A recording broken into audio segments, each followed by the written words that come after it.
يا ترى ايه هي اكتر مشكلة بتقابل مريض الاسنان، واكتر حاجة بتخوف المريض في زيارة طبيب الاسنان، واكتر مشكلة شائعة لمريض الاسنان عامة؟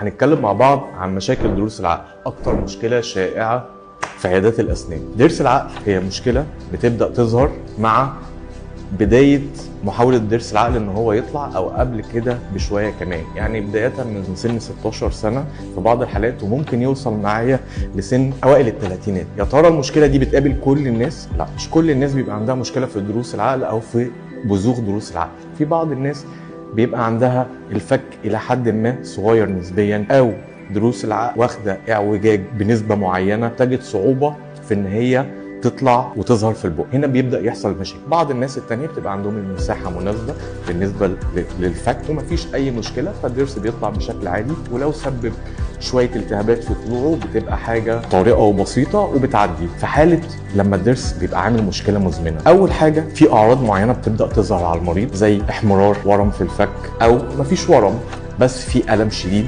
في صعوبه في الفتح، في التهاب في بعض الغدد الليمفاويه في بعض الاحيان، في احمرار في اللثه، في تورم احيانا. في الحاله دي بيبدا المريض ان هو يزور الطبيب. اول حاجه الطبيب بيكشف على المريض وبيحدد المشكله. نحتاج ان احنا نعمل بعض الاشاعات، يا اما اشعه بريديكال ودي بتبقى الصغيره، او اشعه بانوراما ودي بتبقى الافضل. اكتر مشكله انا كطبيب اسنان بعتبرها لازم تتحل في اسرع وقت ممكن، لما ضرس العقل بيبقى مدفون بشكل يسبب تسويس للضرس اللي قدامه. في مرحلة ما بيبقى ضرس العقل اتسبب في تسويس الضرس اللي قدامه بجزء من الصعب علاجه، لكن ان انت تهمل خوفا فده هيؤدي لتفاقم المشكلة.